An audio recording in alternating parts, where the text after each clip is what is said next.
nombre es María José Mayorana y les voy a hablar la capacidad jurídica, la capacidad de obrar y la persona. La capacidad jurídica es la aptitud que posee una persona para ser titular de derechos y ejercerlos. Los romanos establecen la capacidad de goce y de obrar, o de derecho y de hecho. La persona que tiene estas dos capacidades tiene capacidad jurídica plena. Y para poseer esta capacidad jurídica plena debe ser titular de los tres estatus que estaban establecidos en la antigua Roma, que era el status libertatis, el status civitatis y el familiare. La capacidad de derecho consiste en la aptitud considerada en sí misma y la capacidad de hecho consiste en la aptitud del titular para adquirir por sí mismo derechos u obligaciones.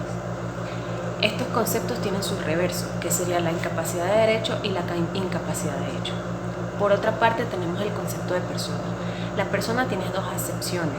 Una es de carácter físico, que atribuye a un individuo la capacidad de tener derechos, y la otra es de carácter abstracto, que también se le reconocen ciertos derechos. Son seres abstractos que han sido conceptualizados como personas, es decir, la persona moral, a quienes también se le conoce como la persona jurídica. La posesión de los tres estatus que ya nombramos antes daba al ser humano la capacidad plena jurídica,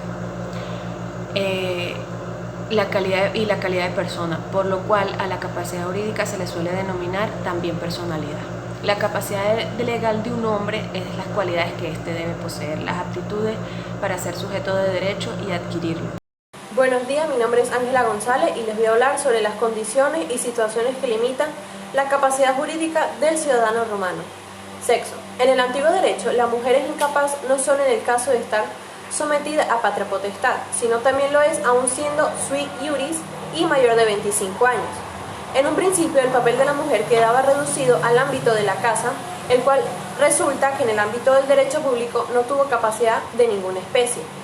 En el relativo al derecho privado, la mujer sui iuris, por ser persona, tenía capacidad de goce, pero no tenía capacidad de ejercicio. Más adelante se transformó en una institución a favor de la mujer, dándole facultades para remover el tutor si no estaban de acuerdo con él. Cabe destacar que la función del tutor era únicamente en dar su autoritas interpósito, pero no en la gestión de los negocios de la mujer. Edad. En este sentido tenemos que los impúberes, es decir, aquellos que no habían alcanzado la edad suficiente para engendrar, eran los que según los proculeyanos se alcanzaban en el caso de los varones a los 14 años y según los sabianos era necesario un examen físico. Finalmente, Justiniano se inclinó por el criterio de los proculeyanos. En el caso de las mujeres, se dijo que alcanzaban la pubertad a los 12 años. En conclusión, podemos decir que los impúberes eran los hombres menores de 14 años y las mujeres menores de 12 años. En consecuencia de esto, podemos decir que los púberes eran los hombres y mujeres que ya habían alcanzado estas edades. Enfermedad mental. Los enfermos mentales eran considerados personas, pero incapaces, por lo cual requiere de un curador que actuara en su representación en todas las relaciones jurídicas en las que el incapaz era parte. La función del curador es esencialmente patrimonial, aunque tenía el deber de velar por las personas trastornadas. Por último, el enfermo mental no es capaz de cometer delitos y sus actos jurídicos son nulos. Prodigalidad.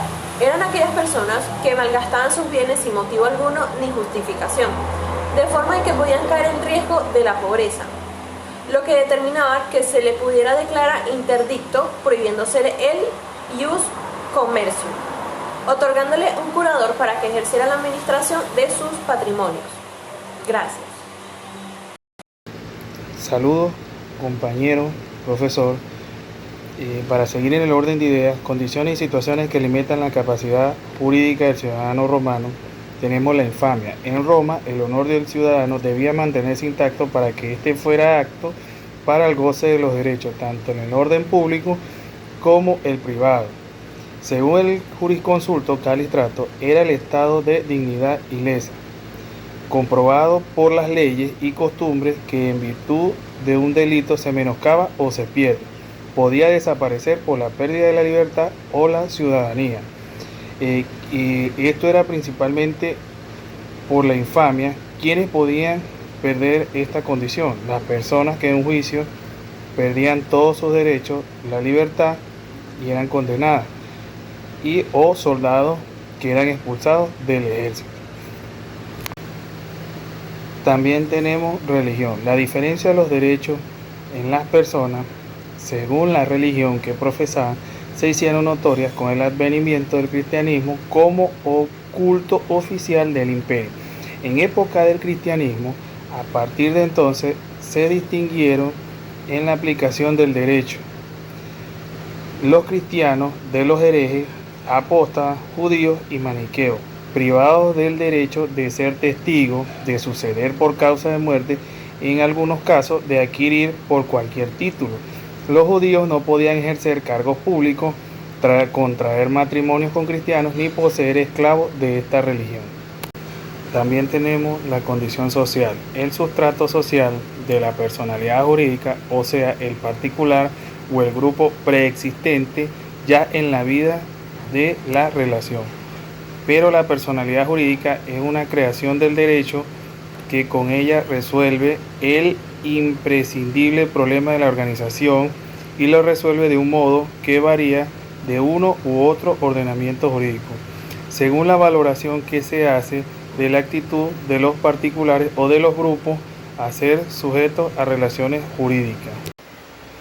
También influía en la capacidad de las personas la profesión.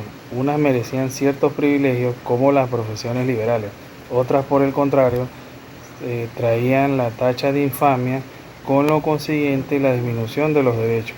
Se daba el caso, como vimos, de magistrados provinciales como los gobernadores que mientras ejercían su jurisdicción no podían adquirir inmuebles, prestar a intereses ni casarse con mujeres del lugar. Entre las profesiones a las que el derecho privado otorgaba mayores privilegios estaban los militares, que tuvieron trato preferencial especialmente en materia de testamentario.